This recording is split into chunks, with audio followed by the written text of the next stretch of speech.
I thought I told your ass to subscribe, man. What's going on? I'm gonna find you, bro. It's a matter of time.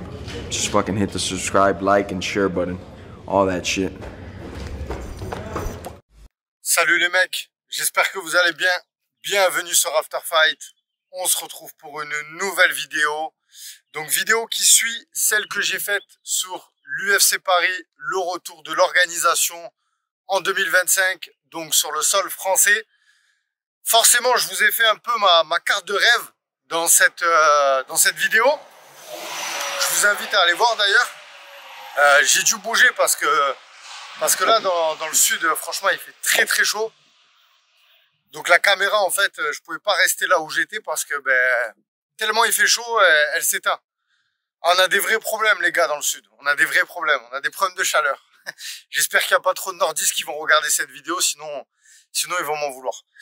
Mais rentrons dans le vif du sujet, les gars. Donc, sur la précédente vidéo, comme je vous ai dit, je vous ai parlé un peu de qui je vois en main event, ainsi que tous les match-ups que j'aimerais voir sur cette carte de l'UFC Paris. Maintenant, on sait que l'UFC Paris, l'UFC, quand ils viennent à Paris, pardon, ils ont à cœur de signer des nouveaux combattants.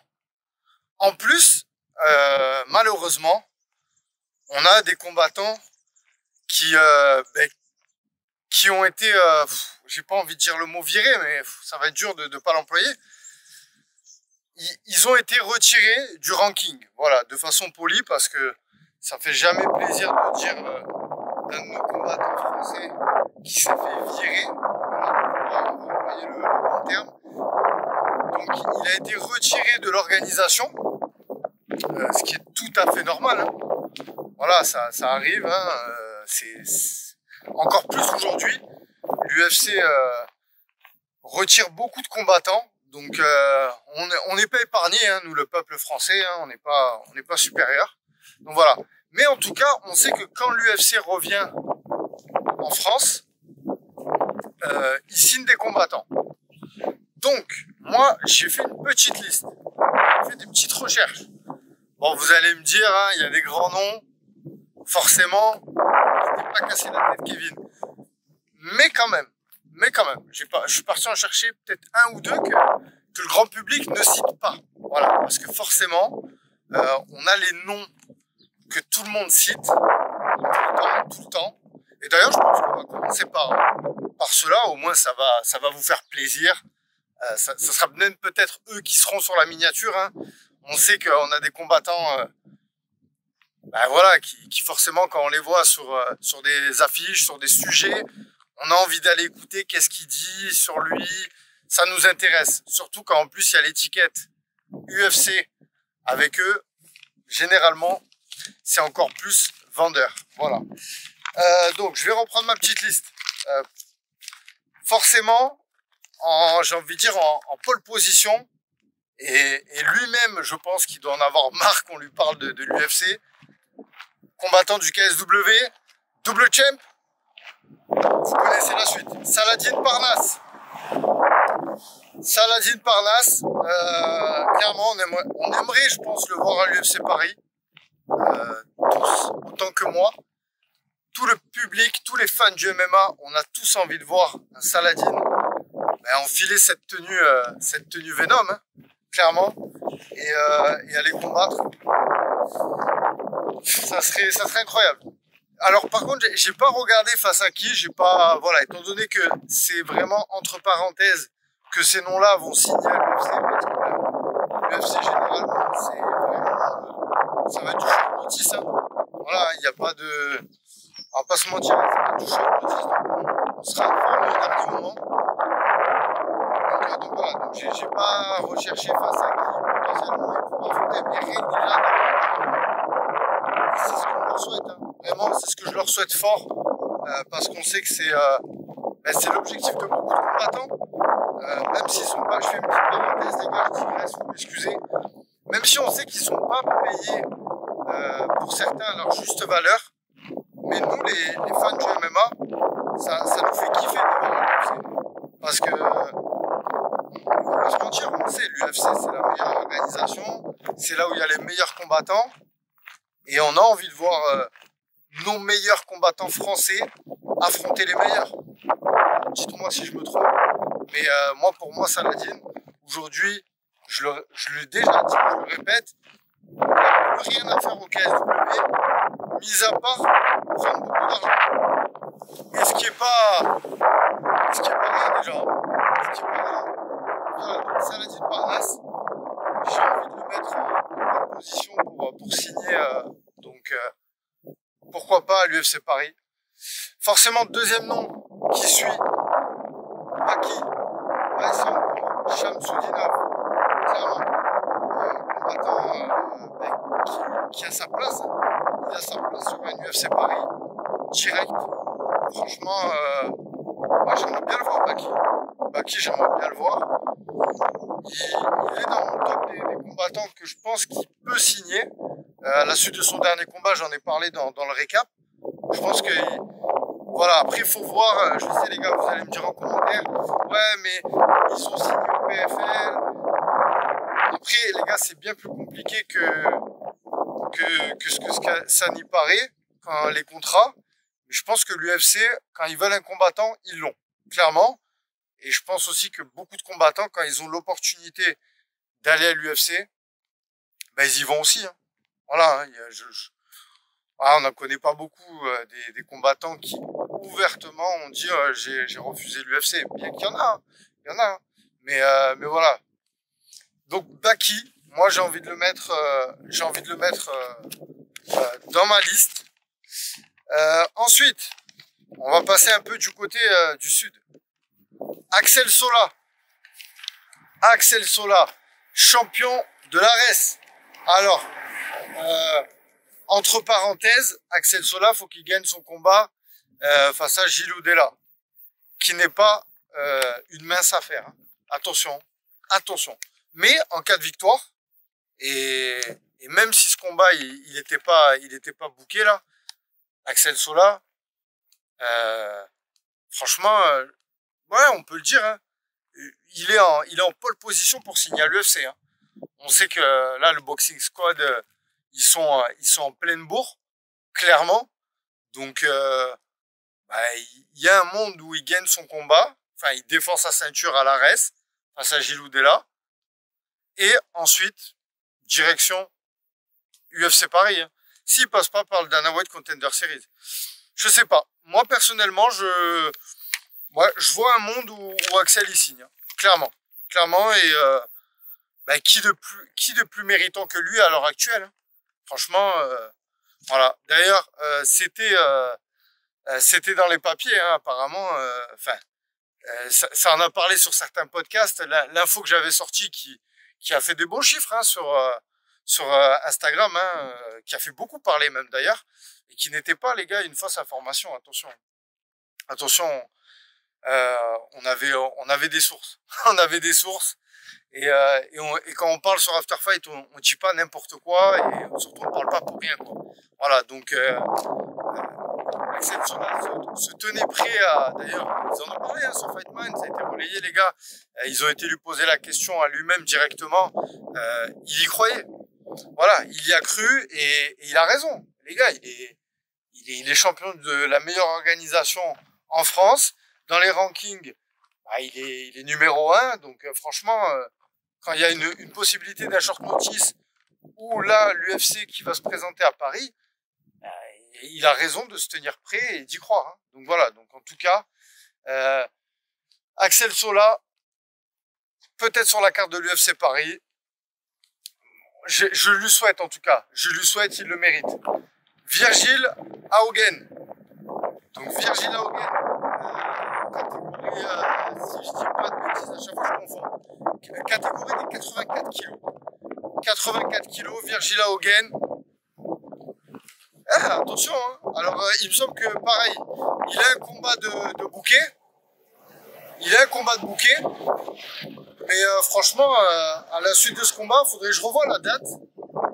Mais pareil, il est sous contrat à l'ARES. Et on sait que l'ARES, il n'y a aucun souci pour libérer des combattants pour qu'ils aillent combattre à l'UFC. Hein. Donc moi, je vois un monde aussi où Virgil Hogan, il signe à l'UFC Paris. Ah, vous vous rendez compte, les gars? Si on aurait Axel et Virgil, voilà, vous allez dire, je rêve. Là, vous allez dire, il rêve. On sait jamais, hein. Avec l'UFC, tout est possible. Avec l'UFC, tout est possible. J'espère que vous m'entendez bien quand même, les gars. Je suis désolé, j'ai pas pris mes micros. J'ai zappé. Bon, normalement, sur ma caméra, j'ai quand même un bon son. Donc, je pense que vous m'entendez bien. Voilà, donc ça, c'était... Bon, j'ai pas fini avec le Boxing Squad. J'ai pas fini la mention au Boxing Squad. Dédicace d'ailleurs à Aldric Cassata. Voilà, le head coach du Boxing Squad. Avec Jean-Marc Tosca aussi, Jérôme Vollerin, enfin voilà, toute la team du Boxing Squad. Une grosse dédicace à eux et tout le travail qu'ils font. Parce qu'on va parler aussi de Ilyes Giroun. Ah les gars, ça c'est un combattant que j'apprécie énormément. Là, ouais, j'allais dire la petite anecdote, aujourd'hui ça n'est plus une, mais à l'époque quand je découvris Ilyes Giroun, il devait affronter Artem Lobov. Pour vous dire, hein, je suis pas... Là je vais faire l'ancien un peu, j'aime pas du tout... Mais ouais, Ilyes Giroun à l'époque il devait affronter Artem Lobov dans une organisation, bon le combat, bref, le combat il n'a pas eu lieu.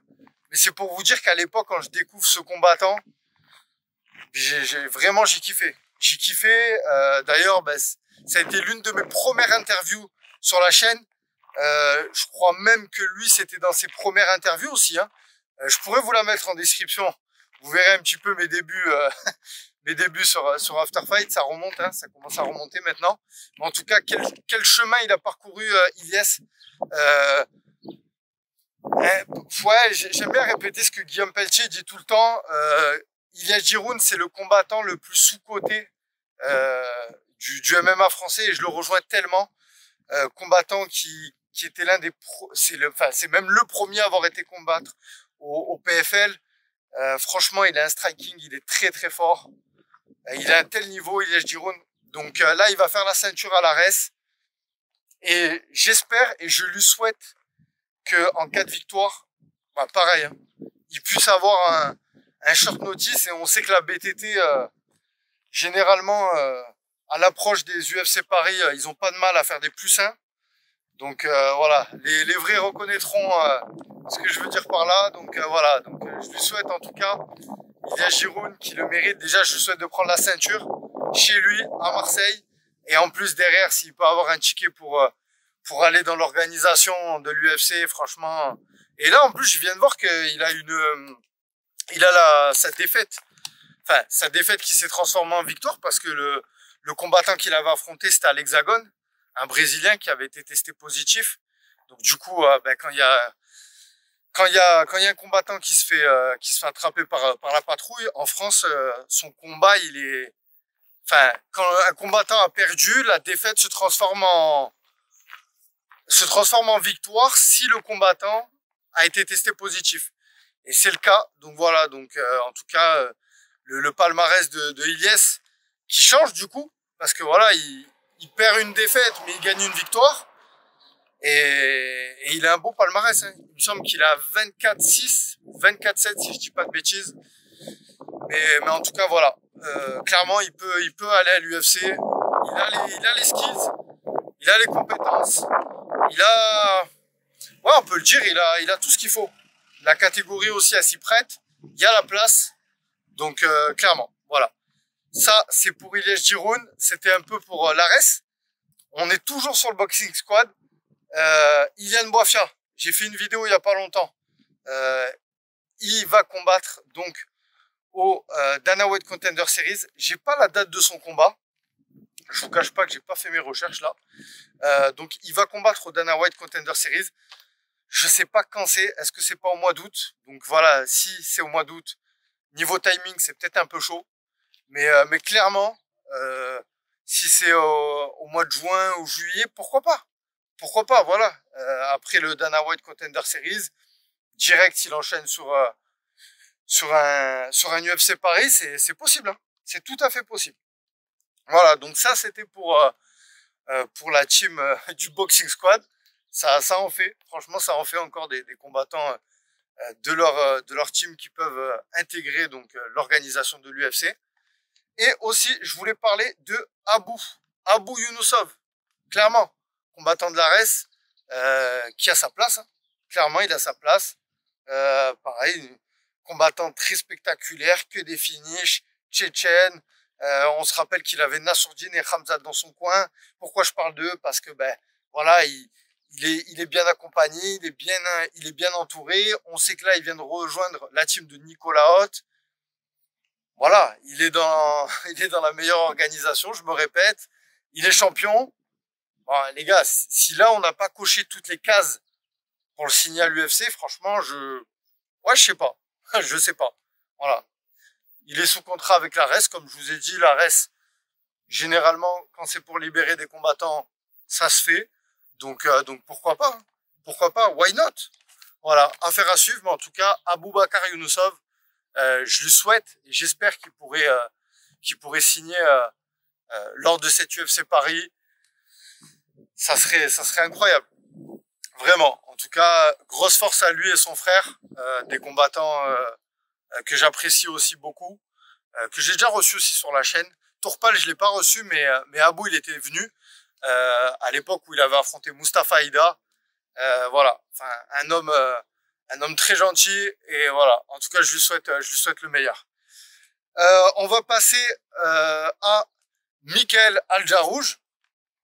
Donc voilà, j'étais obligé de parler de lui parce que ben, c'est un nom qui devait déjà signer même à l'UFC depuis un petit moment. Là, c'est vrai qu'il a eu, j'ai envie de dire, il a eu une petite épine dans le pied. Vous m'excusez pour le jeu de mots, mais la défaite qu'il a eue face aux Brésiliens. Alors je crois que je sais pas si ça s'est transformé en no contest. Enfin, j'ai pas suivi toute la fin de l'histoire. Vous m'excusez, mais en tout cas, clairement, pareil, dans la catégorie où il y a la place de pouvoir aller signer à l'UFC.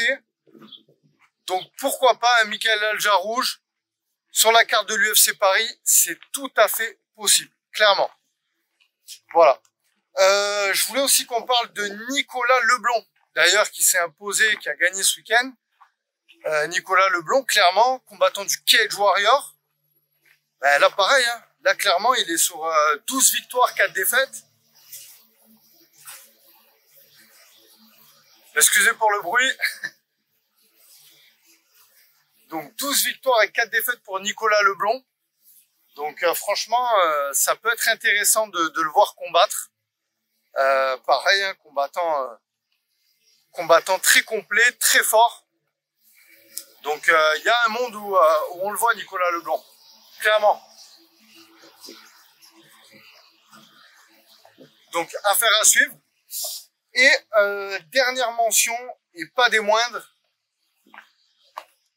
combattante féminine, Delphine Benouache. Voilà, Delphine Benouache, clairement, qui combat à l'ARES. Alors, moi, potentiellement, je pourrais l'avoir signée à l'UFC. Je trouve que ça serait peut-être un peu tôt, mais je pense que elle est bien entourée. Elle a les compétences pour pouvoir y aller et progresser là-bas. Voilà, tout dépend de l'adversité qu'elle aurait en face d'elle, bien évidemment. Mais en tout cas, je pense que ça peut se faire. Mais je pense clairement que ça peut se faire. Voilà. Une Delphine Benouache sur la carte de l'UFC Paris, ça me choquerait pas. Bien au contraire. Franchement, ça me hype et je lui souhaite. Voilà. Maintenant, ça, c'est la liste des combattants que je vois potentiellement aller à l'UFC. N'hésitez pas à me dire dans l'espace commentaire si j'en ai oublié. Vous, qui vous voulez voir en priorité aller sur l'UFC Paris cette année. Voilà. Après, on sait que c'est de plus en plus dur hein, maintenant pour les combattants en général de signer hors événement dans leur pays. Voilà, il y a beaucoup de signatures qui se font par le Dana White Contender Series ou bien vraiment en last minute. Donc ça devient très compliqué. Donc voilà, donc en tout cas on va y croire parce qu'on a envie de revoir des Français signés dans l'organisation. Je pense que ça ferait du bien. Voilà, et puis ça permet aussi aux combattants de, voilà, de passer un step dans leur carrière. La plupart le méritent. Voilà. Donc n'hésitez pas à me dire vous en commentaire si j'ai oublié des combattants. Je suis curieux d'avoir vos avis là-dessus. De ma petite liste aussi, quels combattants vous avez le plus envie de voir cette année à l'UFC Paris. Et puis voilà, c'est tout pour moi. Les gars, n'hésitez pas à liker la vidéo, à vous abonner à la chaîne, comme Masvidal vous l'a dit dans l'entrée. Ok les gars, je vous souhaite de passer une bonne journée et je vous dis à très bientôt. Bye bye.